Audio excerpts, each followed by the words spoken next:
ராஜேஷ், நாளை நடைபெற இருக்கக்கூடிய இந்த பதவியேற்பு நிகழ்ச்சிக்கு யாருக்கெல்லாம் அழைப்பு விடுக்கப்பட்டிருக்கிறது ராஜேஷ்? இந்த அமைச்சரவை பதவியேற்பு விழா பொறுத்தவரையிலே கிட்டத்தட்ட இது ஒரு 3வது முறையாக நடைபெறுகின்றது.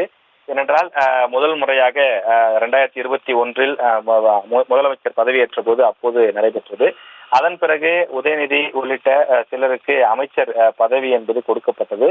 அதற்கு முன்னதாகவே இன்டர்னல் ஷஃப்லிங் என்று சொல்லக்கூடிய அந்த துறை மட்டும் மாற்றக்கூடிய அந்த நிகழ்வு என்பது நடைபெற்றது. எனவே ஏற்கனவே 2 முறை இது போன்ற மாற்றங்கள் நடைபெற்றிருக்கக்கூடிய நிலையில் இந்த முறை நடைபெறக்கூடிய மாற்றம் ஒரு பெரிய மாற்றமாகவே பார்க்கப்படுகின்றது. குறிப்பாக தேர்தலை மனதில் வைத்து இந்த மாற்றங்கள் செய்யப்பட்டிருப்பதாகவும் தெரிய வருகின்றது.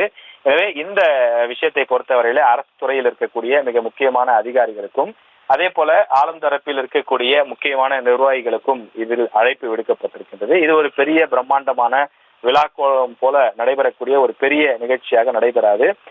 அதே நேரத்தில் துணை முதல்வராக உதயநிதி பதவியேற்கிறார் என்பது திமுக தொண்டர்களுக்கும் திமுக நிர்வாகிகளுக்கும் கூடுதல் உற்சாகம் கொடுக்கக்கூடிய ஒரு நிகழ்ச்சியாக இருக்கின்றது.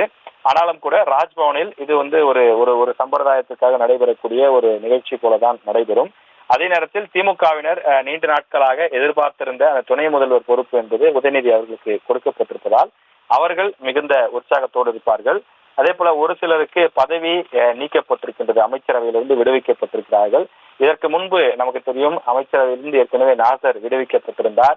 எனவே நாசரிடம் இருந்த அந்த பால்வளத்துறை அமைச்சர் என்ற அந்த பதவிதான் அப்போது ஐடி மினிஸ்டராக இருந்த மனோ தங்கராஜ் அவரிடம் கொடுக்கப்பட்டது. பிறகு தற்போது அவரிடம் இருந்து அந்த பதவி மீண்டும் அவரிடமிருந்து பெறப்பட்டிருக்கின்றது.